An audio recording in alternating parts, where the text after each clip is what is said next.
அவ்வளோதாங்க. மழை வந்துருச்சு, காத்தடிச்சிருச்சு. காத்தடிக்கும்போது இந்த முருங்கைக்கீரை பார்த்துட்டாங்க. அவ்வளோதான் பக்கோடா கேட்க ஆரம்பிச்சுருவாங்க. யாருங்க கண்டுபிடிச்சது? இந்த மழை வந்துச்சுன்னா பக்கோடா செய்யணும், பஜ்ஜி செய்யணும், போண்டா செய்யணும், காஃபி குடிக்கணும், டீ குடிக்கணும்னு சொல்லிட்டு.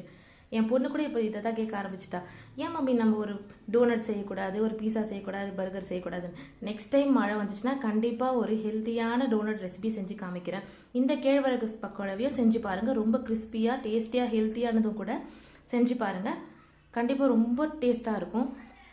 ஈஸியாகவும் வீட்டில் கிடைக்கிற இன்க்ரீடியன்ஸ் வச்சு நீங்கள் செஞ்சுருவீங்க. ரொம்ப கிறிஸ்பியாக இருக்கும். ஜினி ஆர்கானிக்ஸை மறக்காமல் ஃபாலோ பண்ணிக்கோங்க. தேங்க்யூ. அவ்வளோதாங்க. மழை வந்துருச்சு, காத்தடிச்சிருச்சு. காத்தடிக்கும் போது இந்த முருங்கைக்கீரை பார்த்துட்டாங்க. அவ்வளோதான் பக்கோடா கேட்க ஆரம்பிச்சுருவாங்க. யாருங்க கண்டுபிடிச்சது? இந்த மழை வந்துச்சுன்னா பக்கோடா செய்யணும், பஜ்ஜி செய்யணும், போண்டா செய்யணும், காஃபி குடிக்கணும், டீ குடிக்கணும்னு சொல்லிட்டு. என் பொண்ணு கூட இப்போ இதை தான் கேட்க ஆரம்பிச்சிட்டா.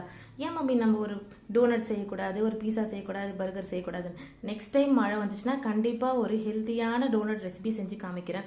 இந்த கேழ்வரகு பக்கோடாவையும் செஞ்சு பாருங்கள். ரொம்ப கிறிஸ்பியாக, டேஸ்டியாக, ஹெல்த்தியானதும் கூட செஞ்சு பாருங்கள். கண்டிப்பாக ரொம்ப டேஸ்ட்டாக இருக்கும். ஈஸியாகவும் வீட்டில் கிடைக்கிற இன்க்ரீடியன்ஸ் வச்சு நீங்கள் செஞ்சுருவீங்க. ரொம்ப கிறிஸ்பியாக இருக்கும்.